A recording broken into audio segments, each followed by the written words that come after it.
This time a run up the middle, straight up the middle from Trey Brown, and a timeout called by Richlands with 9 seconds.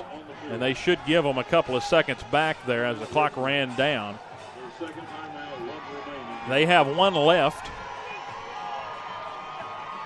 Now, will they run? I mean, you probably have time to run one more play, maybe. Did they try to run one more to set it up? Maybe they take this time out to think, even as good as Forrest has been this season, he's 0 for 2 tonight on field goal attempts. He's made all of his extra points. And that second field goal he missed, not necessarily a long one like the first one, the 53-yarder. So that's got to be playing into it a little bit. Footing still a little bit slippery out there as well. I'll just say from the third quarter on, from the 6:46 mark in the third quarter, it's been Richlands' momentum. That block punt really swung things in motion, and the Bearcats really have been hanging on ever since.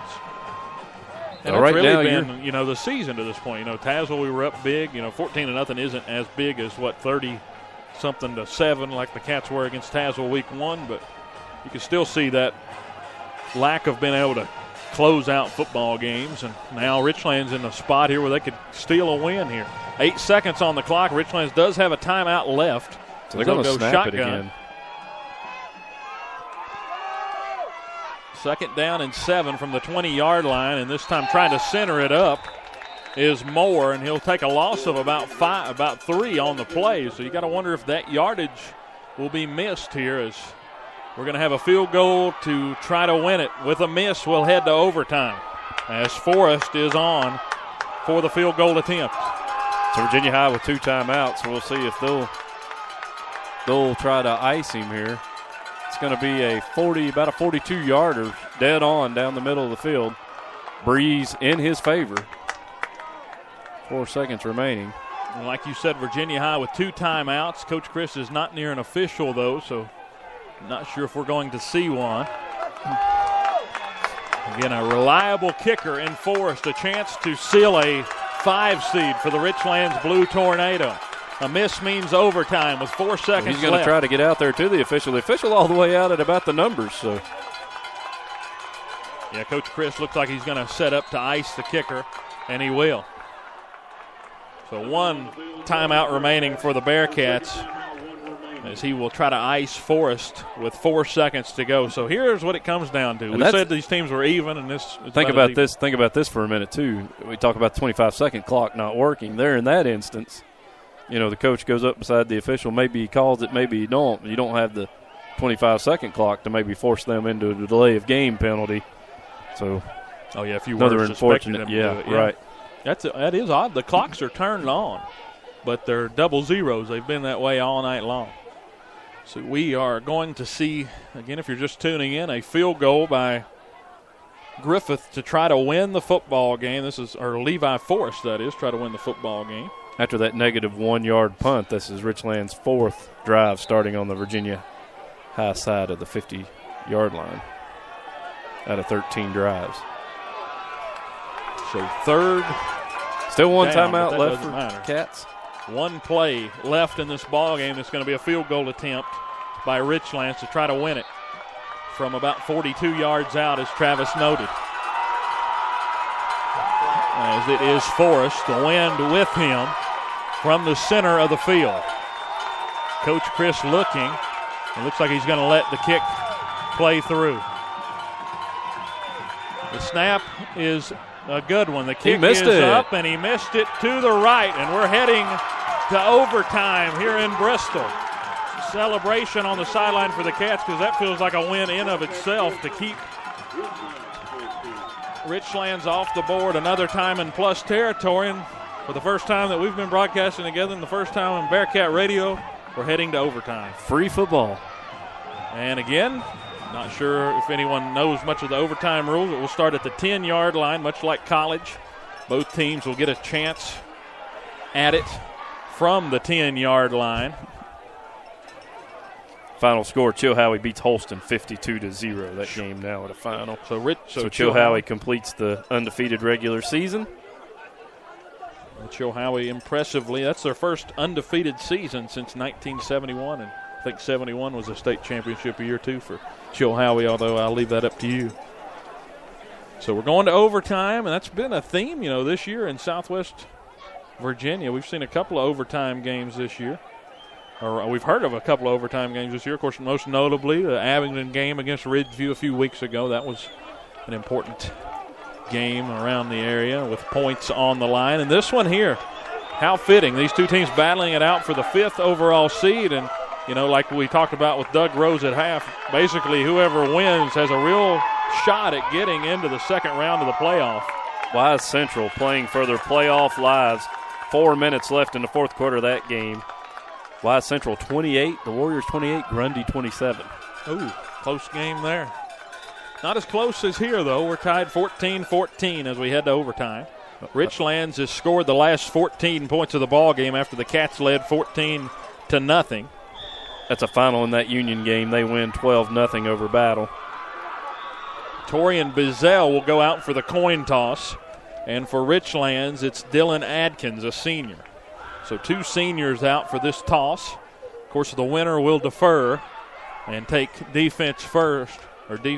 Defense first so the offense knows what they'll have to have. As the rules of overtime are being explained to the 2 players. Galax 28, Grayson County 16, fourth quarter.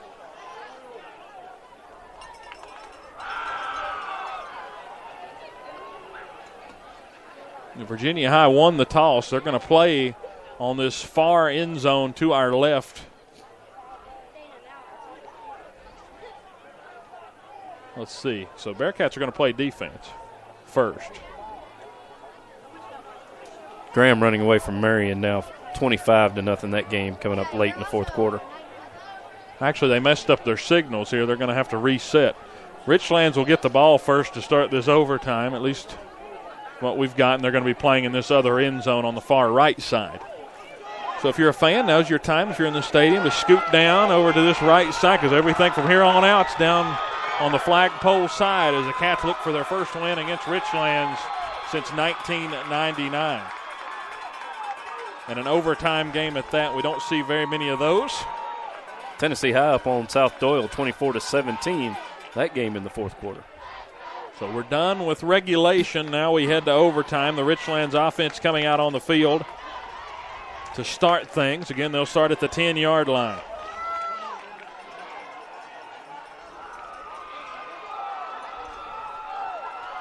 We'll save the best game for last.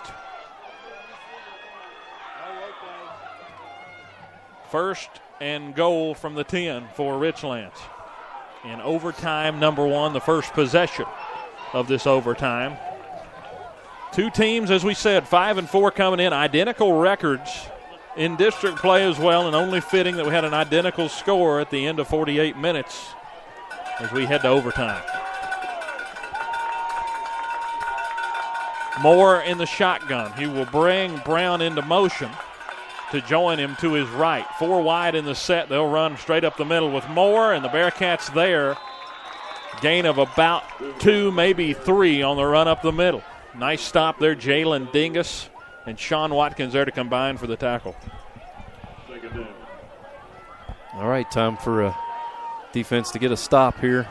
So much on the line in this overtime for these 2 teams as far as playoff seeding. Can't be overstated.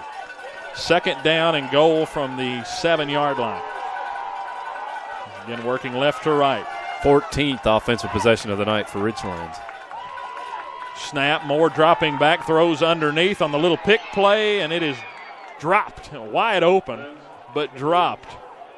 They drew that up well. Yeah, that was a good play design there. Luckily, the little we were not able to hang on to it. Well executed, too. That was the Clemson, Clemson National Championship play. Jacob Cole, who caught the 60-yard touchdown pass to get us, in most part, to this overtime with the drop there that would have given Richlands at least a 6-point lead here. But after the drop, it'll be third down from the 7-yard line.